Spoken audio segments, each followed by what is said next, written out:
To some 500,000 Canadian curlers, the winter sports season really gets underway with the opening of their local curling club. From October when the ice goes in until April when it comes up, curlers from Newfoundland to British Columbia move into the friendly yet competitive atmosphere of the roaring game. From jam can curling for the preteen youngsters to the brilliant shot making of Canadian champions like Ernie Richardson, Canadians have proven themselves to be the best in the world.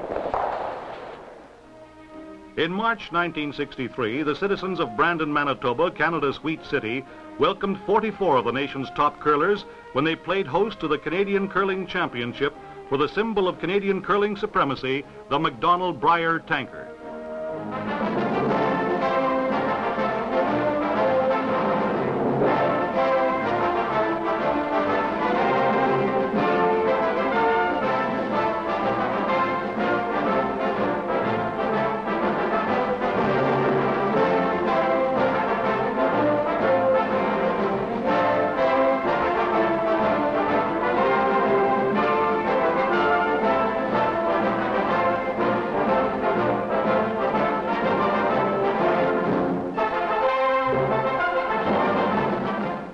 There have been 34 winners in the history of the Macdonald Brier. But at the Brandon Brier, Ernie Richardson and his fine rink from Regina won it for a record-breaking 4th time. I'm Frank Williams, and this year I'm pleased indeed to welcome Ernie to the Brier film. Later on, he'll be commenting on some of his key games at Brandon. But first, Ernie, what's it like to win the Brier 4 times? Well, Frank, it certainly was our greatest thrill. Winning the Brier once is every curler's dream. When we first won the Brier in Quebec City in '59, we certainly didn't expect to win 3 more. Ernie, what do you feel are some of the main reasons for the success of your rink? Well, Frank, we've been curling together now for 10 years as a team. We've also had the good fortune to have the time to have curled in some top-notch bonspiels in our own area and also across the country. A lot of people don't realize that we play between 100 and 150 games a season, and most of these games are played against the top-notch curlers. And I think this is very essential to win at the Brier. Well, now, let's have a look at the team. First of all, we'll start with your cousin Wes, who played lead on 3 of your title-winning rinks. Well, Frank, Wes was a great competitor, along with being a fine curler. He was an excellent sweeper and a very great draw man. Well, now, unfortunately, following the 1962 season, Wes had to retire due to a back injury. Now, this must have been a headache for the whole team. Yes, it was, Frank, but we had the good fortune of picking up a curler with the caliber of Mel Perry, who played very well for us, has all the shots, and fit in very well with Sam with the sweeping. Now, that brings us around to Brother Garnet, or Sam as most people know him. He's been a tower of strength, hasn't he? Yes, he sure has, Frank. Sam is the morale man of the team. No matter how far you are down the game, he's in there fighting all the way. He's a great hitter and a very good sweeper. Now we come to the quiet man in the familiar green cap, 3rd Cousin Arnold. He doesn't say an awful lot up there on the ice, does he? No, he sure doesn't, but you can always depend upon Arnold to come up with the big shots, and that certainly is needed in a championship team. Ernie, you've often said that the toughest part of the Brier is getting there, to get out of your own province. Why? Well, Frank, we have close to 600 curling clubs in Saskatchewan. I think some of the best curlers in the country are in our province. In fact, some of the best are right in our own club. So by the time we get out of the province, we've played between 20 and 30 games against top curlers. And if we maintain our form and sharpness, we stand a good chance at the Brier. Well, Ernie, we'll be hearing from you later on. Now, let's go back to that Monday, March 4th at Brandon, Manitoba. The pipe band of the 26th Field Regiment led the 11 rinks down the ice of the Wheat City Arena, the same arena which from 1940 to 45 was home to tens of thousands of young flyers who knew it as number 2 Manning Depot, Royal Canadian Air Force. The reason for the marching scene here may be different, but it's just as colorful as the wartime functions as the kilted pipers and brilliantly sweatered curlers parade for the opening ceremonies. General Committee Chairman Fred Pilcher welcomes everyone to the Brandon Brier. Then veteran curler Howard Wood holds the broom as the Honorable Eric F. Willis, Lieutenant Governor of Manitoba and Brier trustee, delivers the first stone. It's a little light, so one of the sweepers adds a discreet assist to help it along to the vast delight of His Excellency. Now the arena settles down for the beginning of the 5-day Brier. The Northern Ontario rink was skipped this year by Doug Gathercole. The other members of his rink were Joe Sauvé, Ted Leclerc, and Rusty Dewberry from the Copper Cliff Curling Club. In this game, they're meeting the West Coast entry from the Duncan Curling Club on Vancouver Island. Skipped by Glenn Harper, the rink consists of Harvey Hodge, Vern Caspick, and Gary Merritt. Here in the ninth end, with Skip's last rocks, BC is leading 5-4, but Northern Ontario is lying 1. British Columbia has second stone, and Gathercole would like to pick up 2 points on this end. He removes the BC rock, and now Northern Ontario lies 3. Harper has last stone. He tries an in-turn delivery, hoping for a hit and a short roll. But he hits dead center and stays, calling for a measure. Northern Ontario counts 1 to tie the game and go on to defeat BC 9-6. Newfoundland first entered Brier competition in 1951. Since then, Newfoundland rinks have played in 120 games. In this one, they were up against Don Mix and his New Brunswick rink, one of the few Eastern skips to post a win over Ernie Richardson in an Eastern bonspiel. Curling out of the Beaver Curling Club in Moncton, his team consisted of Ray Jingles, Bob Bobie, and Jim McElwain. The Newfoundland rink is from the Grand Falls Curling Club, and skip John Pike began curling there 12 years ago. With Roy Baker, Denny Goodyear, and Ron Hovey, they averaged 43 years of age, the oldest rink at the Brier. But as anyone who was there will tell you, there were none livelier. In this 12th end, Newfoundland is leading 7-5. With Skip's rocks to come, New Brunswick is lying 2 as Pike delivers. He removes the shot rock easily, but rolls out himself, leaving the Moncton rink lying 1. Don Mix comes right back to place his first rock at the back of the house. At this point, he's lying 2. Roy Baker gives ice for a double takeout. If it works, it puts the Grand Falls rink in an unbeatable position. But, unhappily for Newfoundland, Skip Pike is away off the mark. He slides through for a clean miss. Now all Don Mix has to do is draw this last stone into the house to count 3 and win the game. He rubs off one of his own guards, pushing it into the house, while his last rock rolls into count 4 and defeat Newfoundland 9-7. The youngest rink at the Brier, with an average age of 24, was another maritime entry, Doug Cameron's Prince Edward Island team. Strangely enough, they had more years of Brier experience between them than any other rink at Brandon. With Jock Llewellyn, Joe Saunders, and George Dillon, the Cameron rink is always considered a threat. Here, Jimmy Shields' Alberta entry is winning a 10-9 squeaker from the Island rink. Shields put his team together 2 years ago using Fred Story, Ron Baker, and Ron Northcott. Doug Cameron is a good example of the type of curler turned out through the efforts of schoolboy curling competitions, having won the PEI title in 1950 and 51. This is his 5th Brier. The draw at Brandon gave Manitoba's skip Hirsch Lerner cause for thought. It saw him playing Saskatchewan, Alberta, and PEI in his first 3 games. Here in the 4th end, Saskatchewan is leading 2-1 and Manitoba is shot. Lerner wants to draw around the guard to lie 2. But he's light and raises his own guard, pushing a Saskatchewan rock into second position. Manitoba is still lying 1. Third Arnold Richardson gives his skip wide ice. Ernie wants to tap that Manitoba shot rock back and stay. But he's heavy and rolls into the open, leaving himself wide open for Lerner's last rock. Hirsch was curling well at this point. With plenty of sweeping up front, he makes no mistake as he comes in to remove Saskatchewan's shot rock and stay. Manitoba counts 2 to go ahead 3-2 after 4 ends. In the 5th, with Skip's rocks to come, Saskatchewan is lying 3 with last rock. Lerner, who plays a quiet draw game, was looking for backing here. But he comes in too heavy. He moves the Saskatchewan stones around to lie 1, but an easy target. The big skip from Regina wants to pick up an extra point or 2 in this end. With perfect weight, he slides past the guard and raises the Manitoba shot rock to lie 2.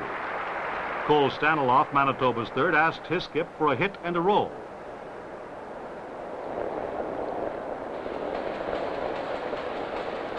Lerner is a little off and hits dead center, removing the Richardson rock, but staying for an easy target. Saskatchewan is still lying 1. Ernie delivers an in-turn. With plenty of room in the house, he comes in nicely to count 2 and go ahead 4-3 after 5 ends.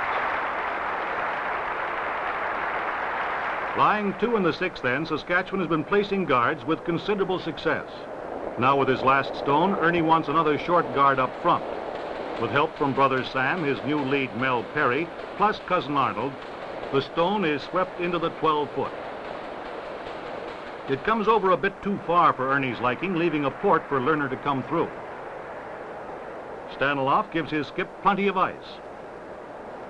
It's a gamble whether or not Hirsch's draw weight will move the Saskatchewan rock far enough. But it's a perfect shot, raising one Saskatchewan stone onto the other and rolling to count 1 and tie the game up 4-all at the end of 6. But it was the end of the line for Manitoba as far as this game was concerned. In the 7th end, with Manitoba's shot, Saskatchewan has a biter and a second stone in the house. Ernie has last rock and comes down with perfect weight to remove Manitoba's stone and stay to count 3 and go ahead 7-4 after 7 ends, winding up on the big end of a 16-4 score. Ian Baird, skipping the Nova Scotia entry from the Glooscap Curling Club, was at the Lakehead Brier in 1960 and needs all his experience against Bob Mann's Ontario ring. Baird's last rock in this 11th end comes in for shot. Mann played second for Baird at the 60 Brier, and now at Brandon is giving his former skip some anxious moments. His youthful team sweep his stone in to move Nova Scotia's shot rock, count 1, and go ahead 7-6 after 11 ends. In the 12th, with skip's rocks to come, Mann has a long guard to draw in behind. He wants to steal an end here, and he knows that Baird is not an easy man to try this with. He's had to cut it pretty fine, and for a moment it looks too fine, but he just squeaks past the guard and draws to the 4-foot to lie shot. A typical pressure play from this fine competitor from Ontario. Well, there's no doubt about it, Nova Scotia wants that guard out of the way. Baird wants a clear crack at the Ontario rock, and he makes no mistake. A little sweeping to keep it on target, and the house is wide open. But Mann is having none of this. Third, Ken Buchan gives him the broom for another guard. Win or lose, the Ontario skip was one of the most consistent shot makers at the Brier, and this is a perfect example. It's watched closely, and from here it looks just about 100% as it comes in to protect his shot rock. And this puts the pressure right back on Baird. He calls for wide ice as he attempts an out-turn draw. He has to stay wide of that long guard and at the same time be careful not to raise the Ontario stone closer to the button. But it's a perfect rock as he comes in to count 1, tie the game, and force an extra end. With skip's rocks to come in the 13th end, Ontario is lying 3. Baird attempts to tap back the Ontario shot rock and lie 1 with backing. It's watched carefully by Mo Kenny and Dunk Smith. But he's a shade light, and Ontario is still shot. Now the situation calls for considerable discussion and thought on the part of Mann and his third, Ken Buchan.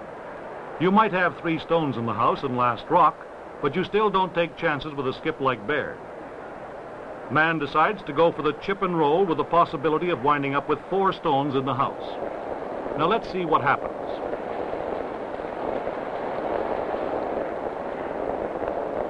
He goes through the house, but Ontario is still eyeing 1.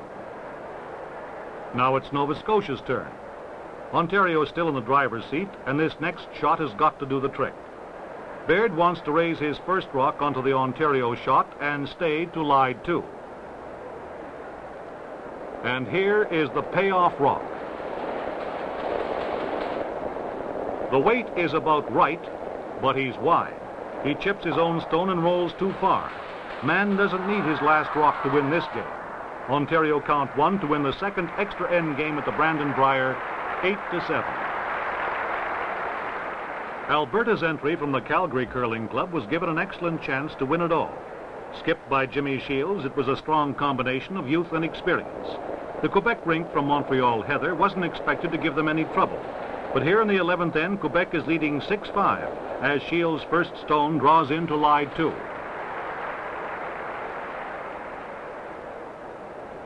Quebec third Doug Wood calls for a hit and roll from his skip Bill Kent, who delivers from the port side. He's right on target, but doesn't get the roll he was. He's now lying 1, but wide open. It's the well-known piece of cake for the sharpshooting Calgary skip. It's a clean takeout as the Alberta rock stays to count 2 and sends Shields into the lead 7-6. With 5 rocks to come in the 12th end, Quebec is lying 3 as Doug Wood delivers. A shade heavy, he feels. And he's right. He nudges an Alberta stone onto the Quebec shot rock. Quebec is still lying 2, but this presents a great target for the Alberta skip, who has plans about changing this entire picture. Shields delivers with medium weight. He wants a bullseye, and he gets it, exploding rocks in all directions as he stays to lie 1. Kent feels he's still in a good position. He's got 3 stones in the house and last rock coming home. He goes for the Alberta shot rock. He wicks off one of his own stones, but makes the takeout, and now Quebec lies 2. At this point, Jimmy Shields elects to try a draw to the Quebec shot rock and force Kent to duplicate his play. If he's successful, the best Kent can do is tie with his last rock, forcing an extra end and giving Shields last stone coming home. Jimmy's a little light of the freeze, but leaves a tough shot for the Quebec skip. This is a big stone for Bill Kent. He needs 2 to win. But he hits on the wrong side and rolls out, leaving Alberta to count 1 and win the game 8-6. Another great game at Brandon saw the Ontario rink of Bob Mann battling it out with the Richardsons of Regina. In just a moment, Ernie is going to comment on this game, but first let me set the scene. It's the 4th end, and Ontario is leading 2-1, but Saskatchewan is lying 4. Mann is after a freeze to Ernie's shot rock, and he comes mighty close, just a few inches off. This calls for one of the Saskatchewan skip's specialties, the chip and roll. He makes it to count 4. Saskatchewan goes ahead 5-2. Now, Ernie, let's move up to the 9th end, where the score is 7-4 in your favor. Ontario is lying 2. What does Mann want here? Right now, Bob is playing a guard on his shot rock, using the out turn. This rock comes up to within a couple inches of the house, making a very good guard. My shot is to remove the guard and try to get the double on Bob's second shot rock if possible. Okay. Remove the guard, but don't quite make the double, still leaving Bob with 2. Bob's shot now is the same as the first one. Put a guard on his shot stone. Possibly he wants to get in there for a biter. Yes, I think he'd like to get in the house to lie 3. He come in a little farther than he'd like to, and leaves his shot stone open for my end turn. At this time, I think I misjudged the swing in the ice and run up in his second shot, leaving Bob with 2 counters. So after 9 ends, the score is 7-6. Well, now with Skip's rocks in the 11th, you're going to be lying shot. What are you up to? Right now, I'm trying to remove Bob's lone stone in the house. I narrowly go by. We don't often see that at the Brier. No, not too often, but it happens. Right now, Bob is going after our shot stone, and if he makes it, he'll be lying 2. Bob used the in-turn on that shot and made no mistake, pushing ours back through the house, barely nudging his second shot, but still lying 2. My shot now is to try for the double. I get the shot rock, just narrowly missing the back one, and I'm lying 1 now. Bob's using the out turn to try to remove our stone. He makes no mistake about it, moves it out of the house, and lays 2. Mr. Mann wasn't giving a thing away, was he, Ernie? No, he certainly wasn't. And the fans were loving it with the score tied 8-all. But now we're moving to the last 5 stones in the 12th end. And Ernie, looks like you've been up to your old tricks again. You're lying 4. At this particular point, we would prefer less rocks around, but the way things turned out, there was nothing we could do about it. Bob right now is having his third man play the out turn, trying to raise their shot into the rings.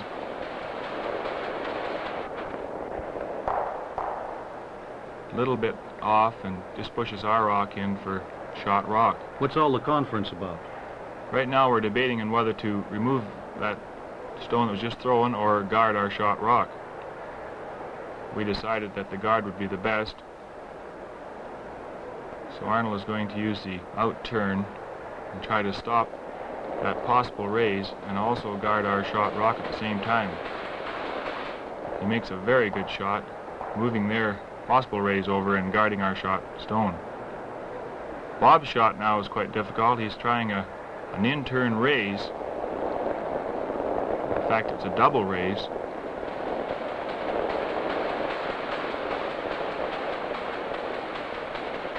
He moves it ahead a little, but not enough to be laying shot. We don't usually see that many rocks in the house in your games, Ernie. What happened here? With the last shot in our favor, we were trying to hit and roll it a play.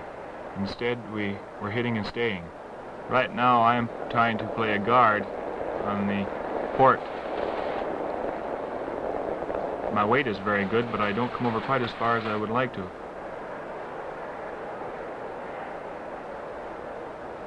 Bob is debating now just what to do.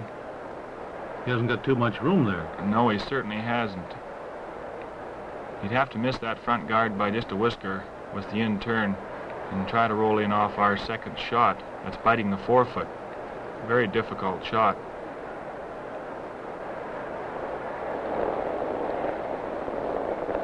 Bob didn't play quite as much weight on this as he would have liked, and he rubs the guard, still leaving us with 2 to win the game. Well, Ernie, you did win that 110-8. But the next day, the curling fans at Brandon, Manitoba, including Prime Minister Lester B. Pearson, saw you run into trouble with Glenn Harper's rink from British Columbia. Here in the 8th end, you're tied 3-all. BC is lying 2. What's your next move? I'm trying to hit Glenn's second shot with an out turn, hoping for a roll behind the guard. I get the roll, but not far enough, leaving half the rock open for Glenn.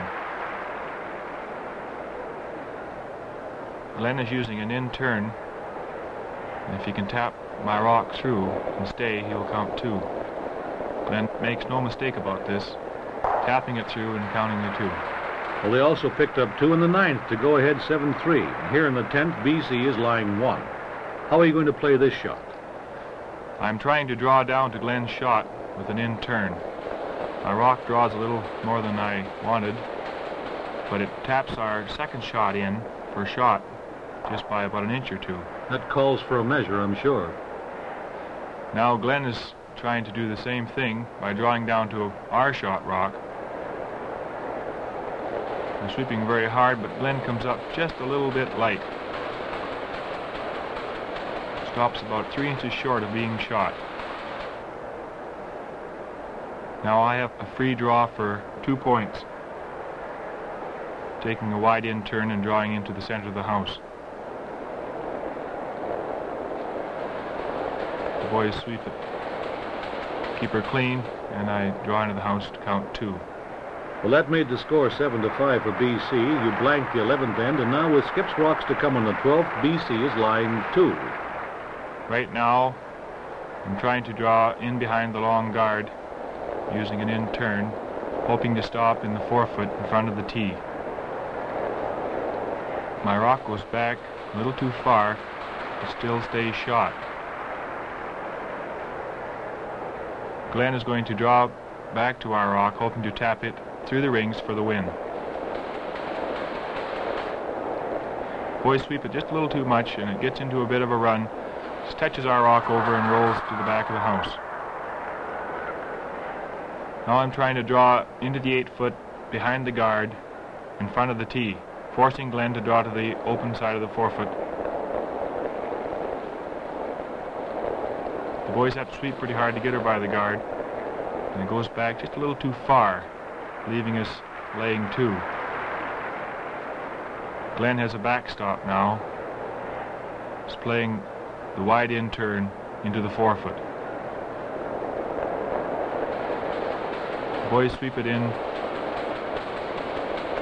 Glenn's rock stops right in the forefoot to win the game. So your only loss at the Brandon Brier was an 8-5 defeat at the hands of the British Columbia rink. Ernie, it's been a great pleasure having you join us on the Brier film this year. It's been my pleasure, Frank. That same evening saw the BC rink back in action against the powerful Alberta squad. In this sixth end, BC is leading 3-2 and Alberta is shot as Glenn Harper delivers. He has a difficult shot through a narrow port. He makes it with a nice roll to lie 2. Now it's up to Shields to duplicate this feat. Baker and Story watch it closely. It comes in beautifully to slide to the 4-foot for shot. Well, shall we go round again?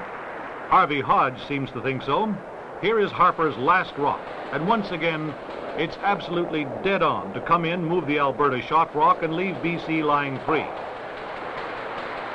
Ron Northcott seems to think his skip can do it again.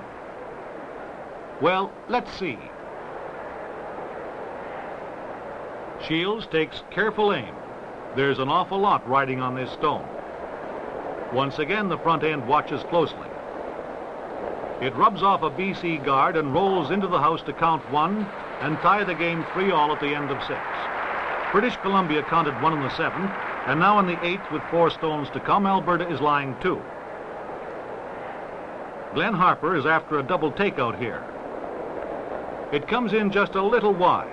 He gets one of Shields' rocks, but leaves the Alberta skip lying 1. With those guards out front, there's only one way to come in. Jimmy delivers the outturn. In the percentages of shots made, he was always in the top bracket, and this is why. Just enough weight to move the opposition out of the house and stay to lie 2.